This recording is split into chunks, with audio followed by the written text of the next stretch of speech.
The presentations were from morning. I will take you to the company. I'll just give a brief about my company, which is into service industry, and that's why we are here in this session. However, we are very closely integrated with the development of technology in oil and gas. We are under the aegis of Ministry of Petroleum and Natural Gas. And therefore, most of our products and technology development has been focused in deployment in the oil and gas sector. I will quickly take you through the presentation about the company. And as Mr. Sarpati has mentioned, we'll look at focus areas as to what we need to do in the area of enhancing research and investment. Very quickly, we are the leading EPC and engineering consultancy company. We have work both domestic and international clients. We have delivered over 6,000 projects totaling of more than 200 billion. Our inception was in 1965, and in 1970 we had our own R&D center, a team which was doing desktop R&D, and in the year 1988 we had our research facility set up in Gurgaon, and today also it houses more than 40 research scientists with a total strength of about 60, which has led the development of technologies in oil and gas. The way we work, we are in the process industry, and that is a very capital intensive industry. And the gestation period of research is also pretty long. It could range from 10 years to more than 25 years. Some of the marquee technologies which are there present have had a time cycle of almost 20-25 years. There is a significant element of development which is the catalyst which goes into these technologies, and therein lies a lot of innovation, right from development from the lab to pilot and to ultimate manufacturing. Now, within EIL, as we implement the projects, we have a very robust process design team which looks at the scale-up issues and actually the stitching of the complete, let's say, a reaction onto a process plant. Which looks into sizing of all equipments such that the plant is safe and secure and meets all international criteria and can go into production. To help with this, we have the engineering, the procurement, the project management, commissioning, construction management, and certain specialized services. We also have our subsidiary, CEIL, which looks into the quality aspects and the certification of equipment and systems. Now, to meet the business objectives of the company, we have the in-house application-oriented R&D. So, at the outset, I'd like to just clear that we don't have a fundamental research development, but research which is available from our collaborators, or where there is a process improvement which brings benefit to the industry in terms of efficiency improvement, in terms of quality improvement, that we work towards such that it can very quickly be deployed in the industry. So as I mentioned, we have an R&D center at Gurgaon, and we have, with pride I can say, we have developed more than 30 process technologies which have already got several commercial references. We have 31 live patents, 26 patents granted. And we work in collaboration with the oil sector companies, the CSIR labs, and even academia. We are unique in a way that out of the patent, the number of patents may look small to you, but more than 60% of the patents which we have filed are already into commercial operation. We have indigenized 100% of engineering within the company. And almost 90% of equipments which are supplied in the refining sector are indigenously manufactured. So that is how it is helped in indigenous manufacturing. Now, how we do that is we have the ability to develop and upgrade the technology. Any technology which we deploy, we constantly plow back the learning of that unit into improving the design. Therefore, we have immense process expertise.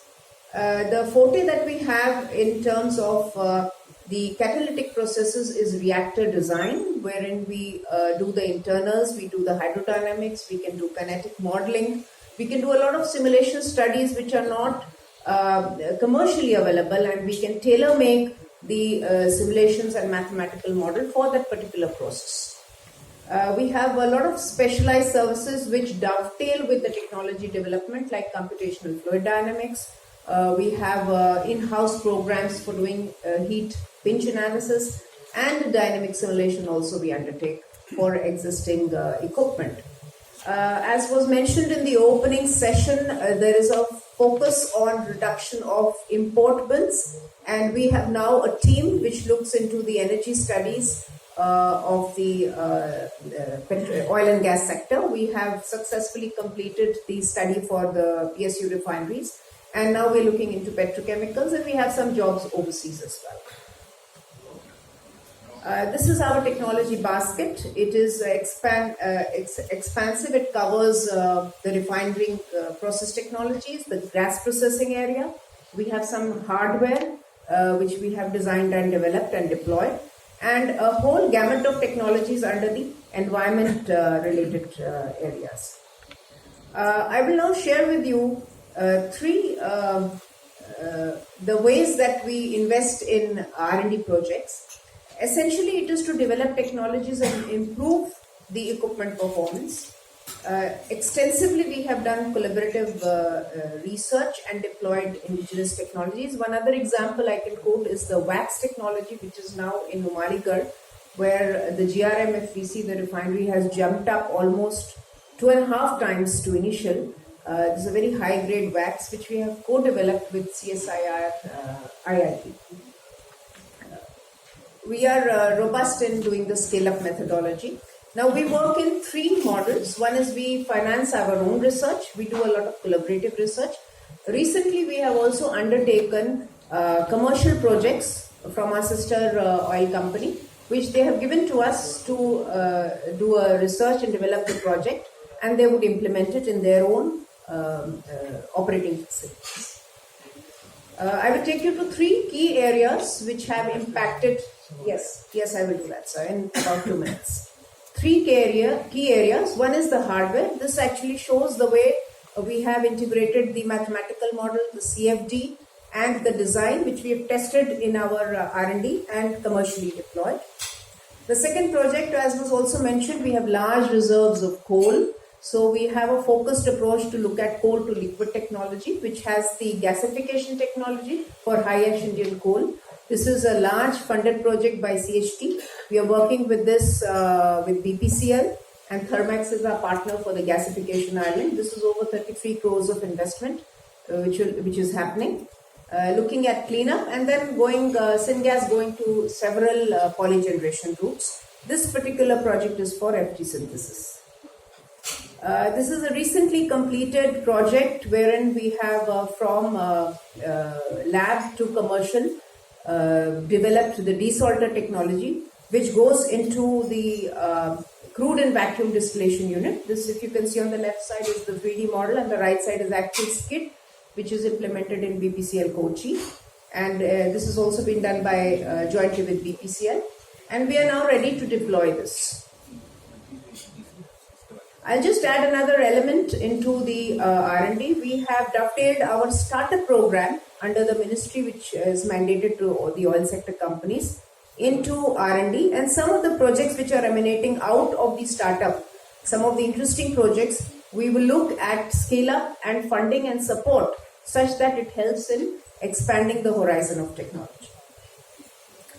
Now, in summary, before I go to these points, I would like to mention 2 points. One is we are looking in a focused way now to take the technologies in international market, and the challenge that we face is in terms of the patent and in terms of the legalities, and therefore certain extra effort has to be made to protect ourselves, to indemnify the supply of technologies overseas. The second challenge that we have faced over the years is the lack of a proven track record. And that is something which, in a focused way, can be seen by industry at large. Since these are large investments, these are process technologies, they could run from a few hundred crores to even 1,000 crores. Nobody wants to invest that much money without a proven track record. And that is a big roadblock that the process technology development faces. For many times, we have, of course, our collaborators in Indian sister companies whose managements have taken that the step and trusted the development and deployed in their own technologies, in their own companies. But out of the company, pushing this into other oil sector companies or companies overseas, that is a big challenge of process technology development. And as I mentioned, our facility is a national facility. It was set up with the objective and it continues to deliver that objective. We do a lot of collaborative research. We absorb and adapt existing technologies. We are best at developing and scale up, hardware testing, and most of our program forward and the investment forward will look at areas wherein EIL looks at diversification. To name a few, let's say for water, wastewater treatment. These are some of our focus areas where we're looking at technology development, wherein we not only look at the oil and gas sector, but we look at other sectors in general, water being the critical need for tomorrow. The second is in energy, wherein we are looking at technologies to improve the efficiency and deploy developments in the process industries at large. So with that, thank you so much, sir. Thank you. I think at 5 o'clock, as you know, the Principal Scientific Advisor mentioned that there is a technology group which is identifying 10 technologies for indigenization. I think we could also chip in at that time and give one technology which you would like to indigenize in the next 1 year, so that they could consider when they meet next in the next 10 days meeting. Yeah, just one slide. Yeah, thank you, sir. I am also a little bit out from the industry field. We are from the bridging institute between an academia and the industry. And a typical CSIR lab stands for that. Not only doing an academic work and an R&D, but also a scientific and industrial research, or scientific research for the industry. Now let me tell at least 3 instances of where we have made profit to some of your colleagues sitting here. I'll take the instance of BHEL, I'll take the instance of Madras Refineries Limited, Madras Fertilizers Limited, then I'll take the instance of the other private construction giant L&T. In the case of BHEL, what is R&D that services can generate is what I'm going to highlight right now. In the case of BHEL, they had a power plant at Raichur, which was the 6th unit. That was typically at that point of time 210 megawatt. And the cost of each unit is something like the machinery, the operation and other things is something like 7,000 crores. That's a cost. And the ultimate recipient of that unit is an electricity board, a state electricity. So we had a couple of problems in that industry, in the turbine generator. And the other unit which was about to be awarded to BHEL was stalled. And they had a rethinking that it has to go to Mitsubishi. It has to go to a Japanese thing. So that was the kind of decision they had to take. And one of the services that we have rendered, as my last speaker was telling, that was a typical finite element analysis, which was a typical designs which PSA was telling about, which Indians are good at. You don't require a huge investment on that, you can still do that. But the amount of repercussion or the amount of impact that it creates is so much that the ultimate client was happy with the firefighting that happened after that, and then they got the next 7,000 crore project. So it is not only clearing the previous 7,000 crore projects, but it is the next 7,000 crore project. So the ultimate effect of what you think as a very, very insignificant amount of R&D being invested by you has generated something like 14,000 crores of impact on the country. So this is one instance. The second instance is a typical computational fluid dynamic modeling, which has come in making all those pellets which they make in a fertilizer plant, which is a small kind of granules which is to be made, and which was not coming. It was a larger size particles or a lesser size particles, and you need to have a fundamental analysis being done on that, such that you can generate an optimum amount of the fertilizer granules that can be generated, and what is called as a prilling interval. So that has come out of an intensive analysis, intensive numerical calculation. But all these are all intermediate, they are all a short-term benefit. They are all a firefighting kind of thing, a short-term benefit you get. So what we tell you after that is, after this, when you go back on this, when you get the immediate benefit coming out of a short-term investment, which is actually leading to you a decreased time on your investment of the production, or increased productivity, or downtime on your the previous failures and other things, you need to have a risk investment made on that, where the other side of the tunnel is actually not visible. So you may think that this may lead to you a successful result, or it may not lead to you a successful result. And you have a typical thing of EIL, they were telling that 30-40% of the patents have been commercialized, but the regular global trend is only 5% or at best 10%. So what are you going to do with the remaining 90%? Let us do a kind of postmortem on that 90%. That is the kind of failure is called as first attempt in learning. That's what our Abdul Kalam tells. The first attempt in learning, he is doing a synthesis of those 90% failure cases, how they are leading to a success. So this is what you need to invest upon right now. Not to think that the 10% has straight away given you a disruptive technology and you are going ahead with it. So another 3 or 4 minutes I will take to list out some of the things which may be a global changes for you from engineering or the civil engineering point of view, the lab from which I represent. Now, one of the things that I would like to tell is, we have aluminium industry leaders here.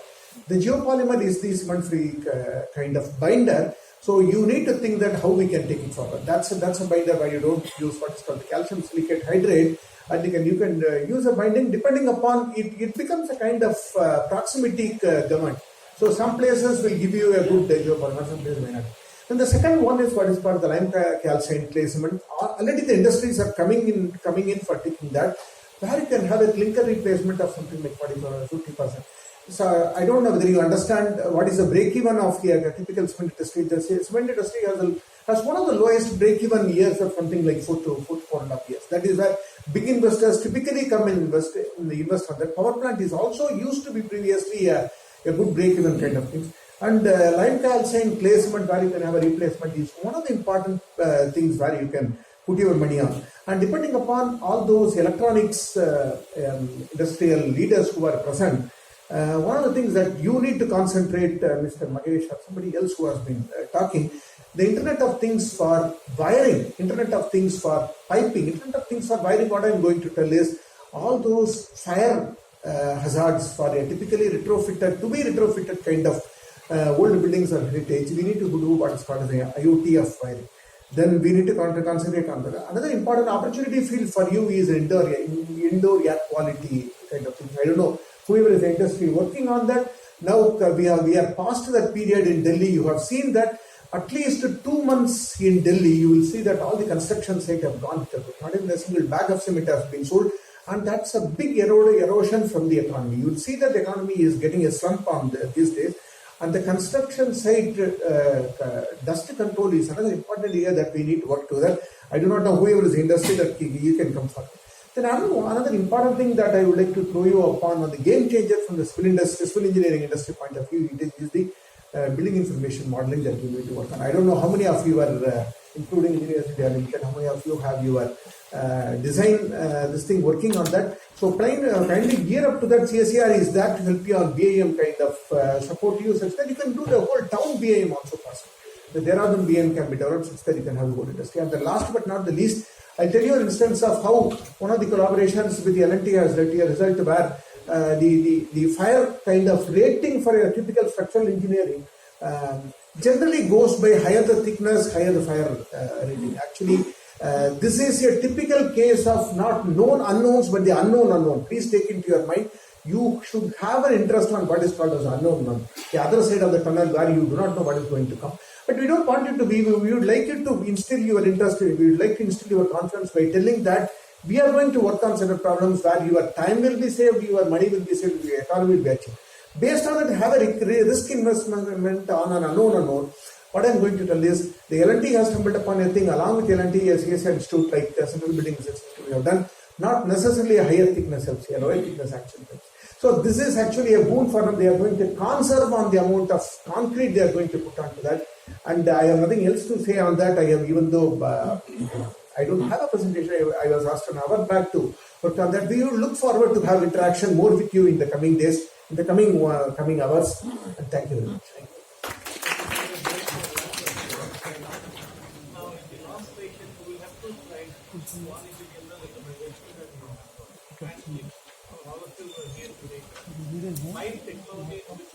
Can't hear you. 5 technologies which you would like to indigenize, you can present that to PSA also at 5 p.m. on which the technology group can consider and come back to you.